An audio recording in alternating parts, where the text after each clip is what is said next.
Hey everybody. Okay, so the last couple of lectures have been pretty big and substantial. Um, and this one is going to be considerably shorter, but it's going to help you a lot with the next few homework assignments. Because now that we, A, can find exoplanets, we can start getting a handle on, B, what are they like? What are their properties? So, what can we figure out about a planet, even if you can't see it? What can we get a handle on? Well, one thing is density, right? What is density? What are we talking about when we're talking about density? Um, the density of an object is just the mass of that object per unit of volume. So if you take the total mass of an object and divide it by the total volume, then you'll get how much mass there is in a single chunk of it. And usually that chunk is a cubic centimeter, right? A cubic centimeter is about the size of a sugar cube, right?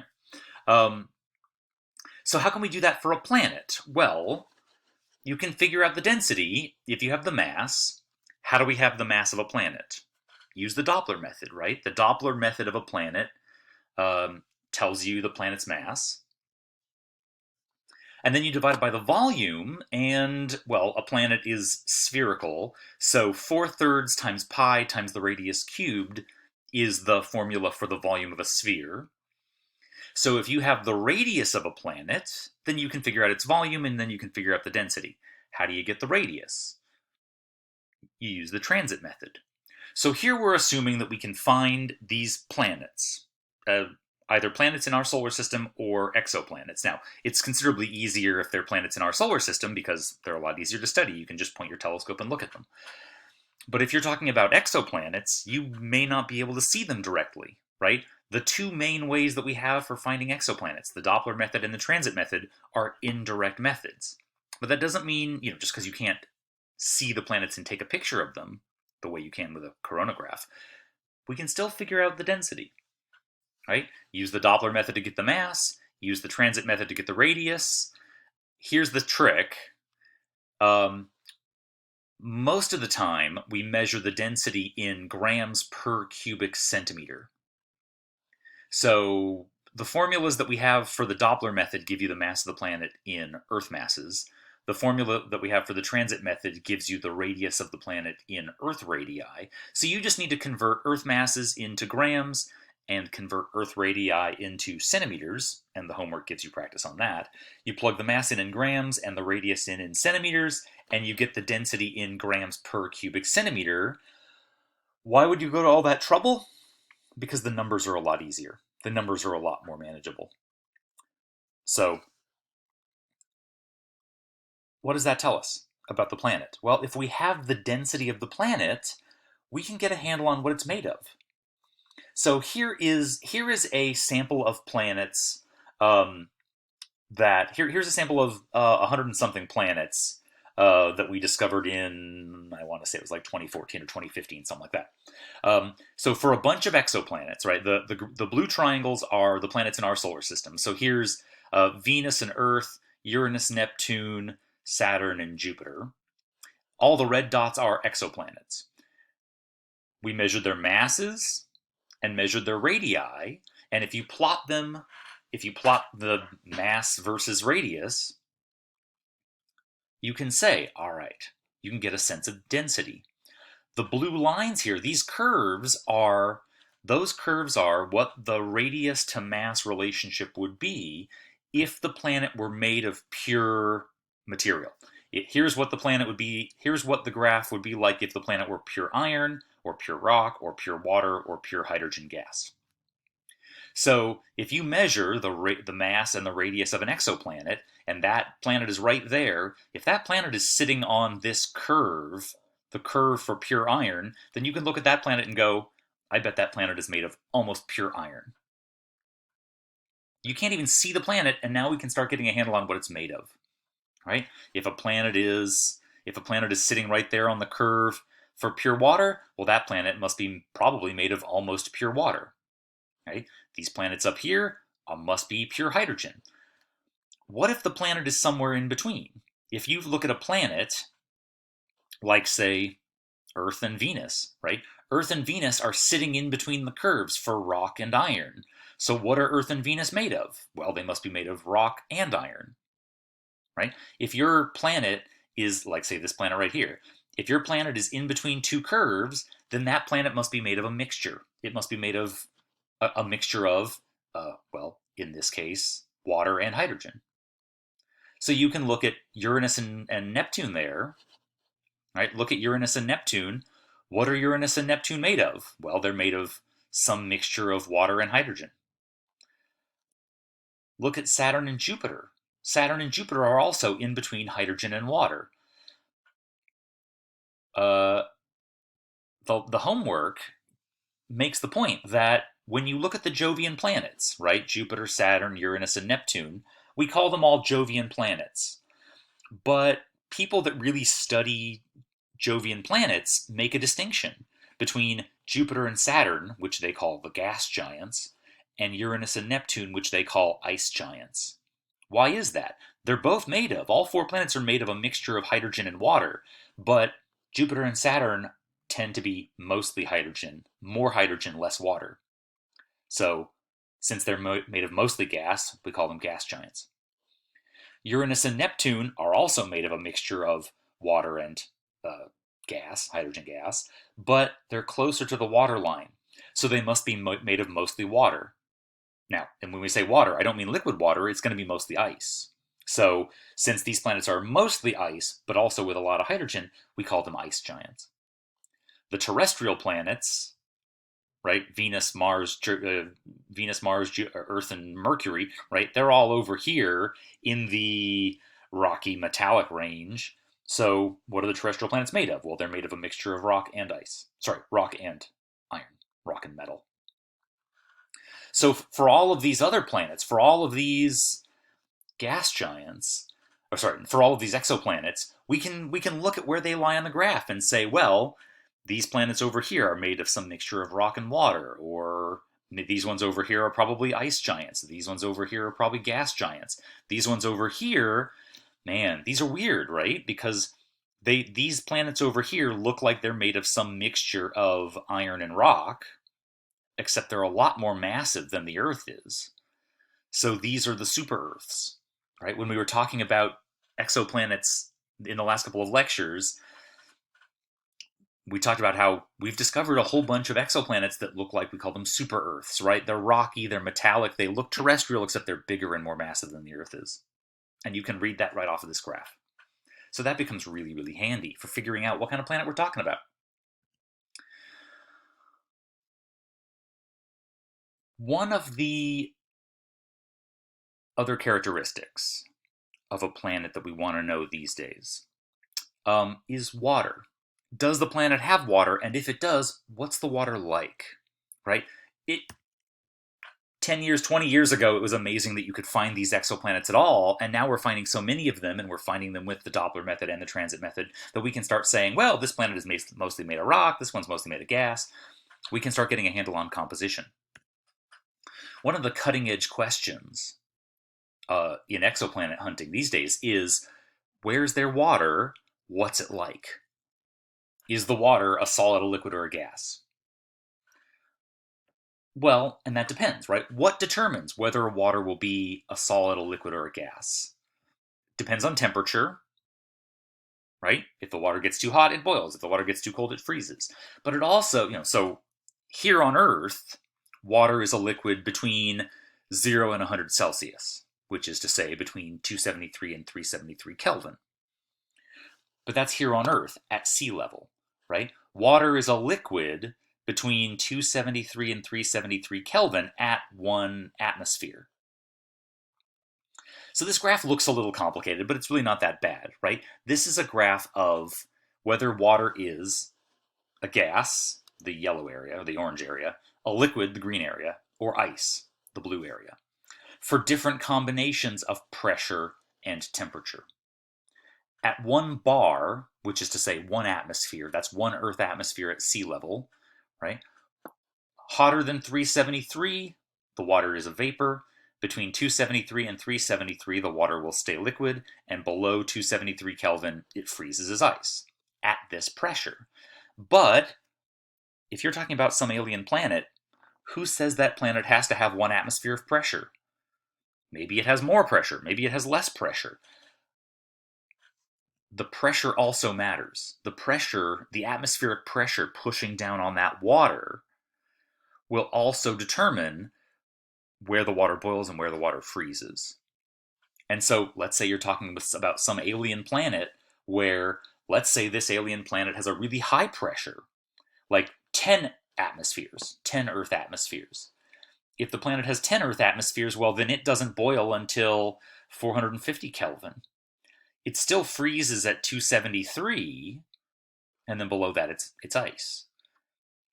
If you're talking about an alien planet that has a lot less atmosphere, like say it has 1/10 of an atmosphere, then it doesn't. It only has to get as hot as, what does that look like? 325 Kelvin before it boils.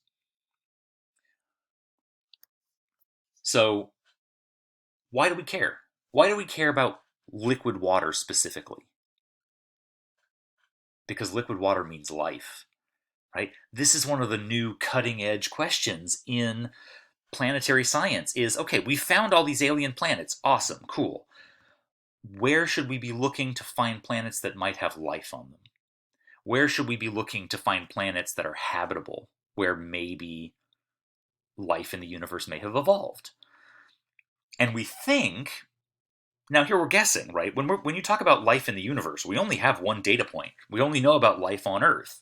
Life on any other planet is the realm of educated speculation. But considering that water is so useful on Earth, right? Life on Earth needs water. It seems like water would be useful for any life on any planet, we think. Take it with a grain of salt, right? Water is an abundant molecule. Water is an abundant compound in the universe. So if water is common and water is so useful to life on Earth, why not alien life on alien planets? I mean, it's still a question. Why not? So this is one of those cutting edge questions to say, okay, now that we've found these planets, which of the thousands of planets we've discovered should we be zeroing in on to find liquid water? And it doesn't have to be, if you're talking about an alien planet, that planet doesn't have to be between 273 and 373 Kelvin. It could have a different range of temperatures that will allow liquid water to exist if that planet has a different atmospheric pressure. So whether that planet has an atmosphere and how much atmosphere it has is a big, important question when you're talking about what are these planets like. So we'll get to that in a second. So density and atmospheres and mass are big questions to try to figure out. What's a planet like? What is it made of? Where should we be looking for life? We think that if we're going to find life in the universe, we should probably look on terrestrial-ish planets. Because a nice terrestrial planet like Earth, it's got a solid surface. It's got a solid surface that animals can run around on and plants can grow on and water can pool on the surface. Could there be life on other planets that are not terrestrial? Maybe. But, let's go with what we know first. Right? We know there's life on a terrestrial planet. You're standing on it. So if we're going to start looking for life on other planets, let's go with our best bet at the moment. Let's look for terrestrial planets. How do you know if the planet is terrestrial? How do you know if that planet is made of rock and metal like Earth is? Look at the density, right? Hopefully in the homework, you've figured out that a planet that is pure gas, by which we mean mostly pure hydrogen gas, it's going to have a density of about 0.5 gram per cubic centimeter. A planet that's pure water has 1 gram per cubic centimeter. A planet that's pure rock has 3 grams, and a planet that's pure metal has 8 grams. So if you're looking at some alien exoplanet and you run the calculation here, or you run this calculation, and it tells you that the density is 3 grams per cubic centimeter, you say, well, 3 grams per cubic centimeter, that's the density of a rocky planet. I bet that planet is rocky.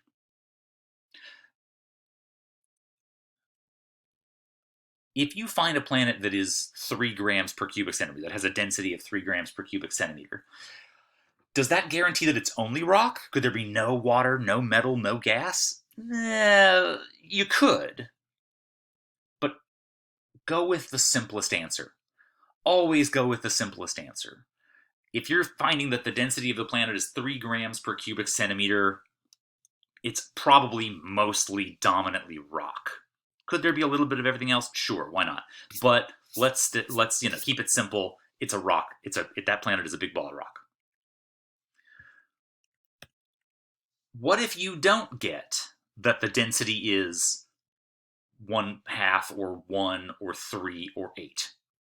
Right? If you get some other value between 1/2 and 8, then you must be looking at a planet that is made of a mixture of components.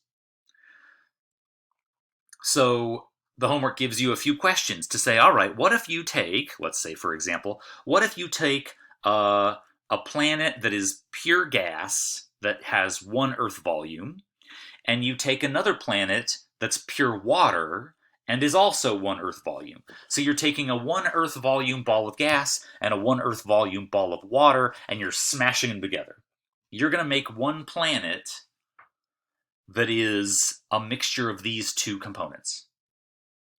All right? Well, the average density of that planet is going to be the total mass of the planet divided by the total volume. So the total volume is easy. You got 1 Earth volume of this, you got 1 Earth volume of this. When you smash these two planets together and make one big planet, it'll have 2 Earth volumes. So that's easy. But what's the total mass? Well, remember that density is mass divided by volume, which means if you want to figure out the mass of the planet, the mass is just density times volume. Well, for this planet, for the big ball of hydrogen gas, the density is 1/2, the volume is 1, and so 0.5 times 1 is 0.5. So that planet will have a mass of 0.5. 0.5 what? What are the units here? Don't worry about it, is the short answer. Don't worry about it. It'll be a little complicated, but everything's going to cancel out at the end, so it'll make life easy. So don't worry so much about it. All right, so the big ball of gas will have a mass of 0.5. The big ball of water will have a mass of 1, because mass is density times volume. Water has a density of 1, the planet has a volume of 1, 1 times 1 is 1.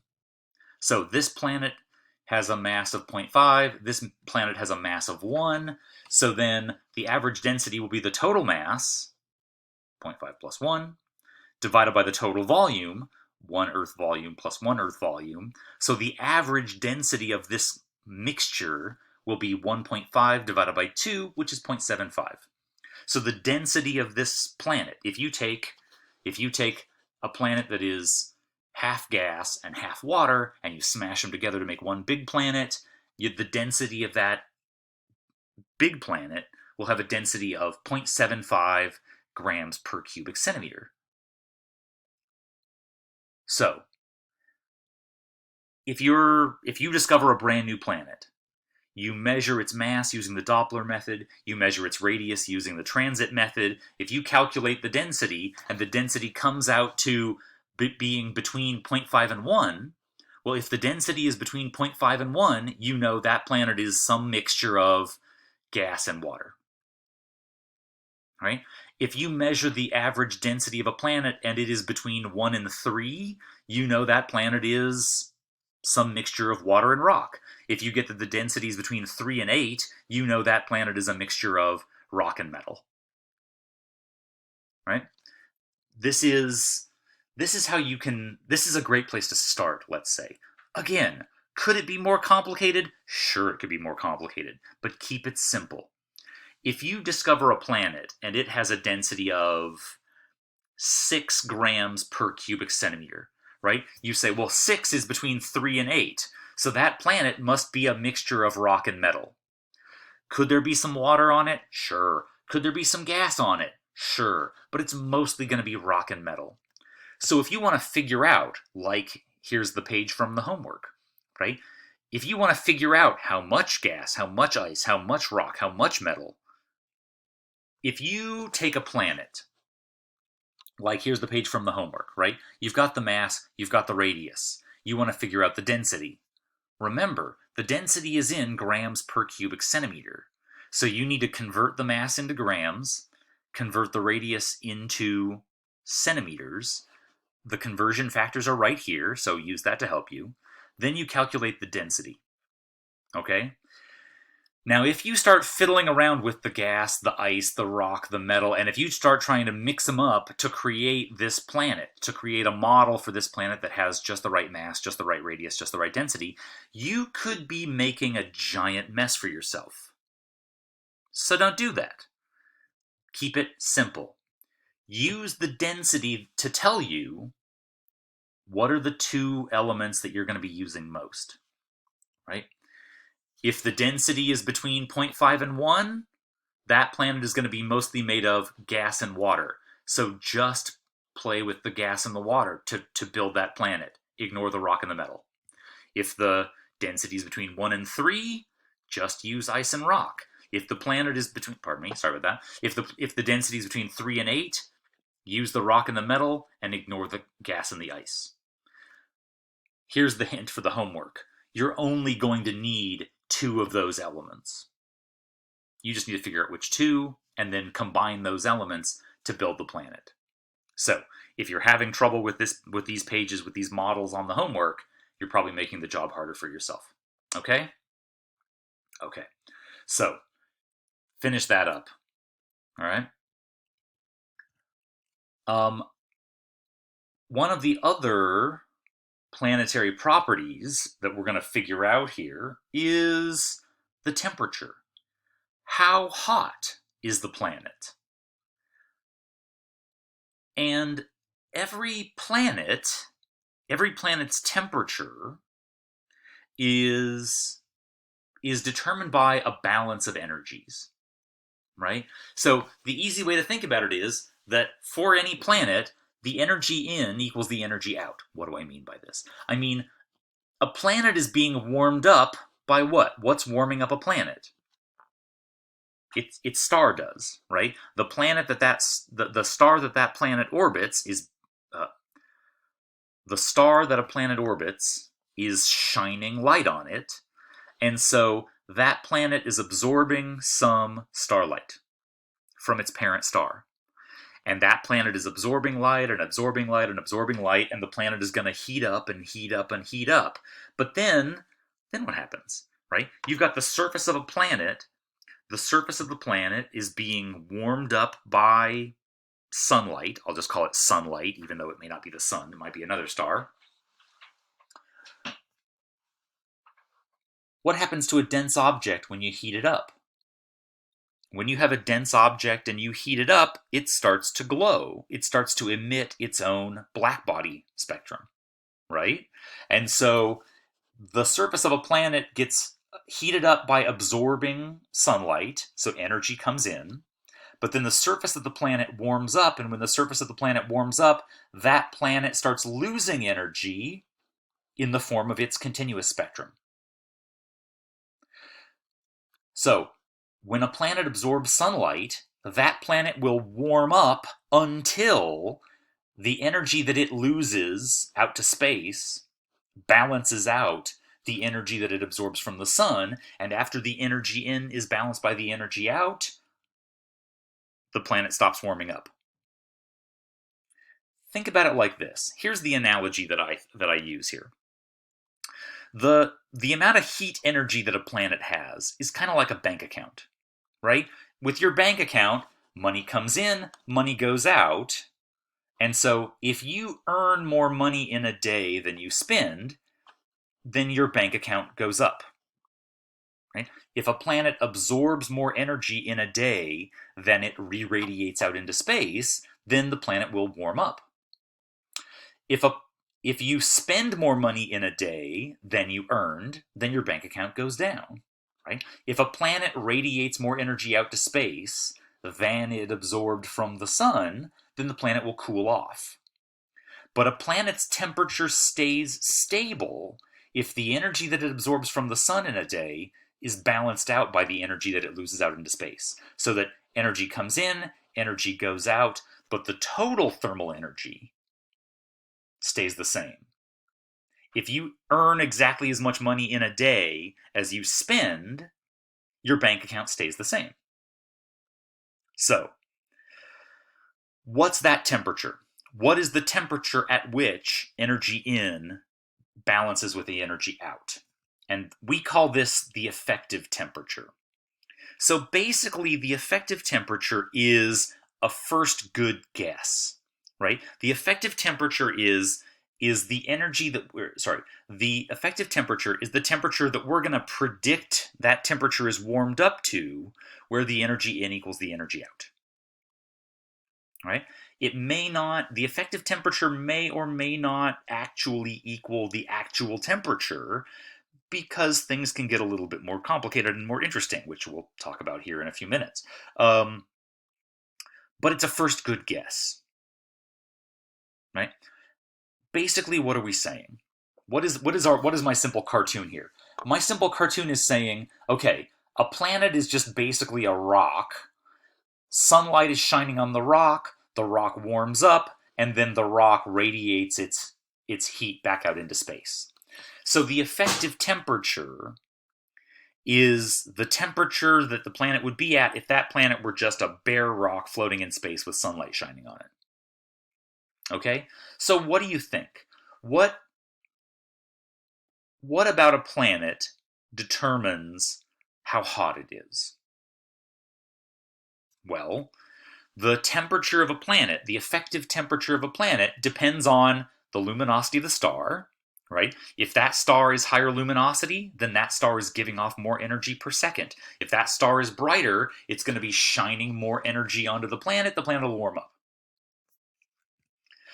But the temperature of a planet also depends on the distance, right? If a planet is farther from the star, then it won't the sunlight won't be as intense, and so the planet will be cooler.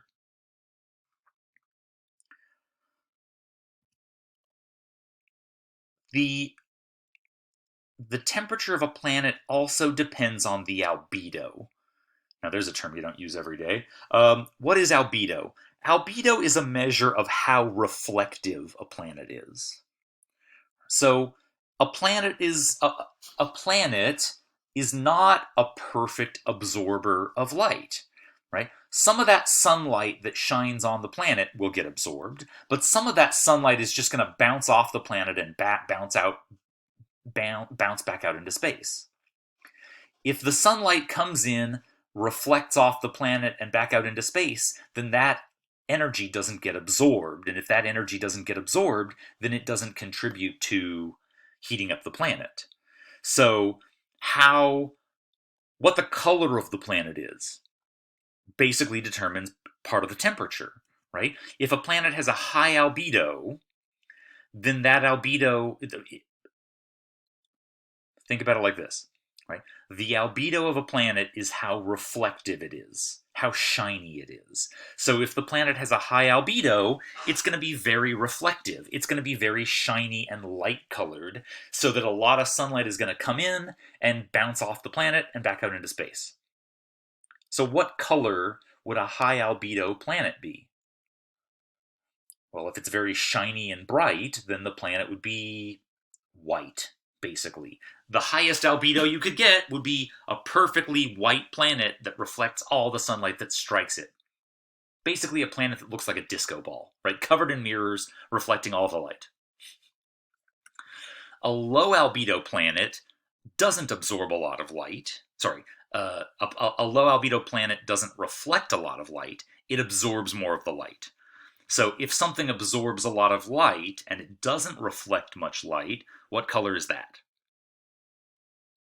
Yeah, black. So the color of the planet, how much of that sunlight is going to get absorbed, also contributes to the heating, right? What's going to be a hotter planet? Assuming the luminosity and the distance are the same. What's going to be hotter? A high albedo or a low albedo? A planet that reflects a lot of light or absorbs a lot of light? Which one's going to be hotter? Yeah, the low albedo planet. A low albedo means it's going to absorb a lot more light, and if it absorbs more light, that means more energy in. And if more energy is getting absorbed, that's going to heat up the planet to a higher temperature, so you'll have a higher effective temperature. All right? So this looks scarier than it is. How do we calculate this? How do we figure this out? Well, the first thing we need to figure out is the flux, right? We looked at flux at the very beginning of the semester, but that's been a while. So let's recap here, right? What is the flux? The flux is how much energy hits the planet per square meter. And so flux is typically measured in watts per square meter, right? Watts of energy divided by the surface area divided by the square meters. So in order to get the flux in watts per square meter, in order to get it in basic SI units, you need the luminosity of the star in watts. You take the luminosity of the star divided by 4 pi times the distance squared, and that basically takes the luminosity, spreads it out over a certain area. How big of an area? Depends on how far away you are, so it depends on the distance.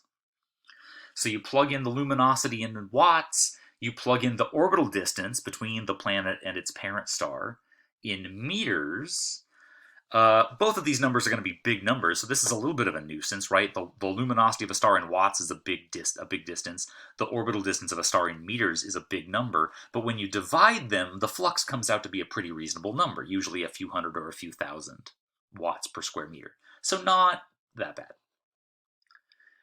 The flux is a measure of how intense the sunlight is, or the starlight is on its planet, right? How much energy, how much of that star's luminosity is shining down on 1 square meter of the surface of the planet.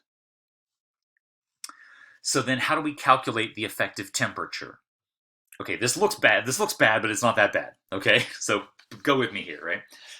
The effective temperature. What is the effective temperature? The effective temperature is how hot the planet warms up based on how much sunlight shines on it, that's the flux, times 1 minus the albedo. Okay?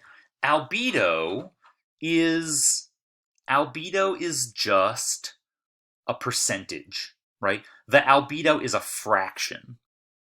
So there's no units here. The albedo is just a decimal, basically. The albedo is the fraction of light that gets reflected.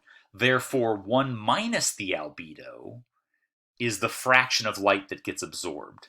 So you take all the flux coming down, shining down from the star, multiply it by the fraction of light that actually gets absorbed, and that's going to tell you how much that light warms up the planet to. Right? To calculate this, again, this little sigma here, this is the same Stefan Boltzmann constant that you saw earlier in the semester. So the math here isn't really that bad, right? You plug the flux in watts per square meter. The albedo is just a decimal, so you plug that in. You divide by 4 times sigma, and sigma is this. It's just a constant. You take all of this, and then you take it to the 1/4 power. This is a decimal, this is an exponent, right? So you take the whole thing to the 1/4 power. That gives you the temperature of that planet, the effective temperature of the planet in Kelvin. You can do this on your calculator if you want to. I highly, highly recommend just programming your spreadsheet to do this for you. Program your Excel or whatever spreadsheet you're using. Have it do this for you, right? Because there's a bunch of steps here. All you need to know is what's the luminosity, what's the distance, what's the albedo. If you have your spreadsheet, if you type in the luminosity and the distance into your spreadsheet, have the spreadsheet calculate the flux, have it plug the flux in there, you put in the albedo, have it crunch through the numbers, and it'll spit out the effective temperature. Program your spreadsheet to do it for you. It'll make life a lot easier. That's a lot less work of you typing into your calculator. That's for sure. Okay? So, if you do this, you make a prediction, right? The effective temperature is it's a first guess. It's a first good guess at what the temperature of a planet would be based on how bright the star is, how far away the planet is from the star, and how much of that starlight the planet is going to reflect. So let's see what this would look like for Venus, Earth, and Mars. All right. Um, Earth, since we'll start at home here. Earth has a flux of 1,300 watts per square meter. Okay. Um, if you take this, the Earth's albedo is 20 something percent, 30 something percent, I want to say. So if you use this flux and the albedo of the Earth, um, the effective temperature of the Earth is 254 Kelvin. So we have a problem here because the Earth is covered in a lot of water. If the temperature of the Earth were 254 Kelvin, what would the Earth be like? What is water like at 254 Kelvin? Well, water freezes at 273 Kelvin. So, if this were the Earth's temperature, the Earth would be frozen. The Earth would be covered in a layer of ice. The Earth would be a snowball. So clearly the effective temperature is not the whole story. Clearly the Earth is not 254 Kelvin because the Earth is not frozen. The Earth has lakes and oceans. So this is why I say the effective temperature is a first guess. It's what you would predict the planet to be based on just luminosity, distance, and albedo. Clearly there's something more going on here. Clearly there's more to this story, but it's a good first guess. Look at Venus over here. Venus has a higher flux than the Earth is. Venus is getting a higher flux of sunlight than Earth is getting. Why? Why is the sunlight more intense on Venus? And it's because Venus is closer to the sun. So Venus is closer to the sun, so the sunlight is more intense. And yet, look at Venus. It's covered in clouds. Venus is covered in, the entire planet of Venus is covered in thick, light brown, light orange clouds. So the albedo is actually very high, right? There's a lot of sunlight coming into Venus, bouncing off the cloud tops and back out into space. So Venus's albedo is something like 80%. Therefore, the temperature, because Venus has that really high albedo, because it's all really shady down there on the surface of Venus, you actually predict that the effective temperature of Venus would be lower. And again, but wait a minute, right? Venus is covered in clouds. Now, if you look at Earth, what are clouds made of on Earth? Water vapor, right? What's water like at 184 Kelvin? Frozen, right? If the temperature of Venus were really 184 Kelvin, you couldn't have clouds because all that water vapor would be frozen on the surface. And yet, there we go. The surface of Venus is cloudy. So clearly, the effective temperature is not telling us the whole story here. And then Mars has a lower flux than Earth does. Why? Because it's farther away. And therefore, the albedo of Mars is about the same as the albedo of Earth. So the only difference, the main difference for our purposes here is that Mars is farther from the sun, and therefore you get a lower effective temperature, 210 Kelvin. Now, what's the actual temperature? Here's the thing we can't do yet with alien planets. We can actually measure what the real temperature of these planets is. The actual temperature of Venus is 735 Kelvin. Earth's is 288 Kelvin, and Mars's is 220 Kelvin. So for Earth, you go, oh, okay, the Earth is a little warmer than you would expect from the effective temperature, which is a good thing because the Earth's actual temperature is warmer than the melting point, which is how we're able to have liquid water here on the surface. Venus is an extreme difference, right? Venus, if Venus were just a bare rock with sunlight shining on it and a lot of reflectivity, Venus would be very cold. But actually, Venus is insanely hot. Something's going on here. Mars is just a little bit warmer than the effective temperature. What's going on here? How can these planets be warmer than the temperature that we predicted? And the answer is because the effective temperature model is too simplistic. What did I say a minute ago? The effective temperature model predicts, or I should say, the effective temperature model suggests that a planet is just a bare rock with sunlight shining on it, and then the planet warms up and then it radiates that heat back out into space. Venus, Earth, and Mars are not just bare rocks with light shining on them. What else do these planets have? And the answer is atmospheres. Venus, Earth, and Mars have atmospheres, and those atmospheres can help warm up the Earth. Remember I said before that the temperature of a planet is sort of like a bank account? Well, when a planet has an atmosphere, it's kind of like having a backup bank account, because an atmosphere can hold in heat. An atmosphere can store heat just like the surface does. And so it's like having a second bank account. Earth has an atmosphere, and that atmosphere holds in a little extra heat, and that makes the Earth about 30 degrees warmer. Mars has an atmosphere, but it's not as thick. Mars's atmosphere is thinner than Earth's is, and Mars's atmosphere only warms it up by like 10 degrees.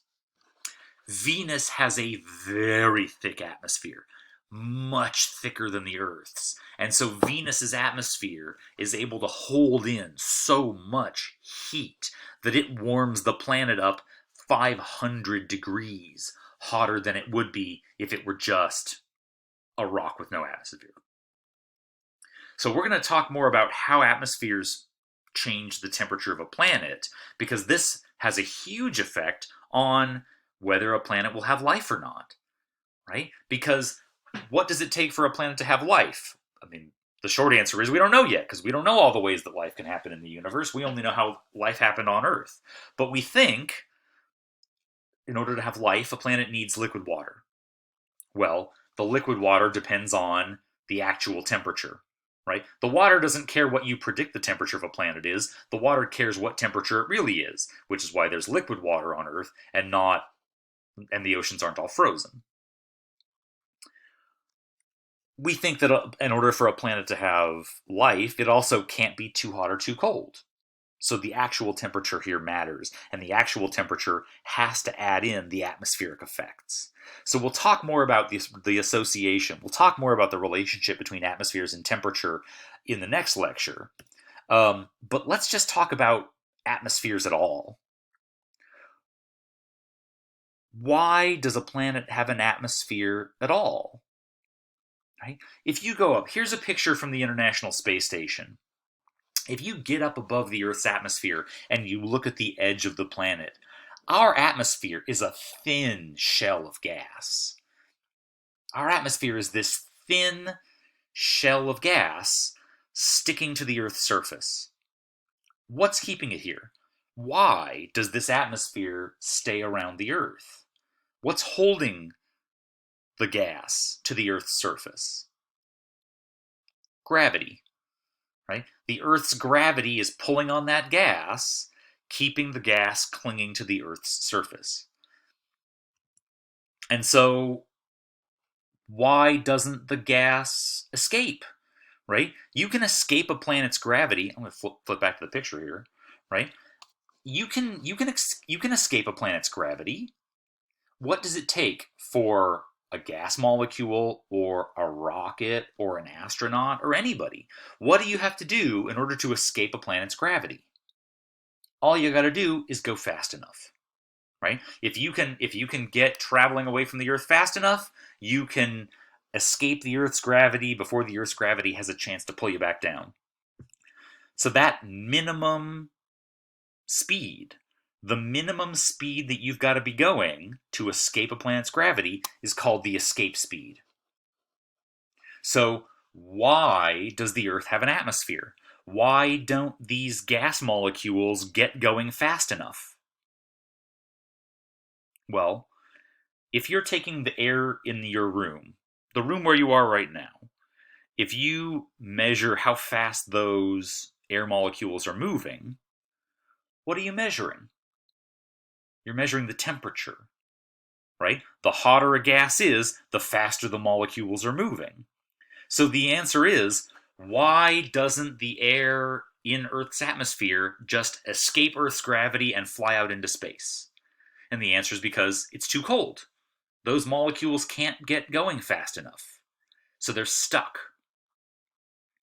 But a lighter gas that has less mass, it doesn't take as much heat to get those gas molecules moving fast enough to reach the escape speed and escape out into space.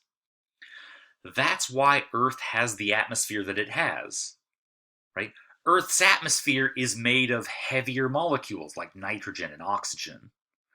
Because these heavier molecules, they have more mass. They can't get going that fast, and so they're stuck clinging to the Earth's surface, pulled in by the Earth's gravity. Lighter gases like hydrogen and helium, they can get going faster, they can reach the escape speed, they can blow away. So if I took a balloon full of helium and I popped the balloon and I let the helium out, that helium would get mixed into Earth's atmosphere. Eventually it would get warmed up by the sunlight. Those helium molecules or those helium atoms would get warmed up by the sunlight. They'd get going fast enough. They'd float to the top of the atmosphere. They'd reach the escape speed. They'd escape out into space. If you release hydrogen and helium into Earth's atmosphere, it'll hang around for a little while, but it'll eventually get sped up to the escape speed and blow out into the rest of the solar system. There's a reason why there isn't. I mean, hydrogen and helium are the most abundant elements in the universe. They're the most abundant elements in our solar system, and yet there's not a lot of hydrogen and helium in Earth's atmosphere, because any of it that there ever was escaped a long time ago. But all of the heavier molecules, they couldn't go as fast. They're stuck here. So why does any planet have an atmosphere? There's two parts to the answer. A planet has an atmosphere either because it's cool enough, the planet is cool enough to hold on to the molecules. If the planet were hotter, the molecules could get going faster, and the molecules could escape the planet's gravity. So part of the answers is temperature. The other answer is gravity.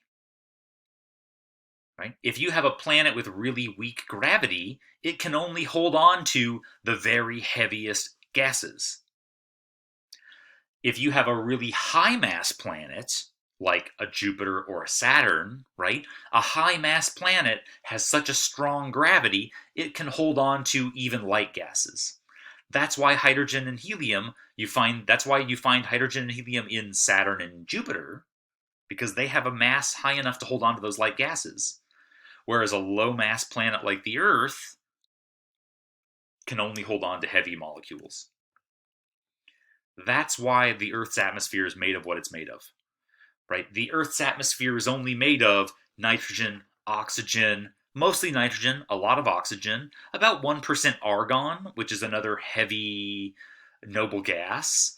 And then you also find small amounts of other heavier molecules like water vapor, carbon dioxide, methane, a little bit of ammonia, other heavy gases in small amounts. When you take all of those gases added together and the weight of all those gases is pushing down on the Earth's surface, all of those gases add together to give you an atmospheric pressure of 1 atmosphere. So 1 atmosphere of pressure is literally one Earth atmosphere. Or we also call it 1 bar, which is what they call it in the graph in the water phase diagram that we were looking at a few minutes ago. All right, so we've covered basically 2 homeworks here.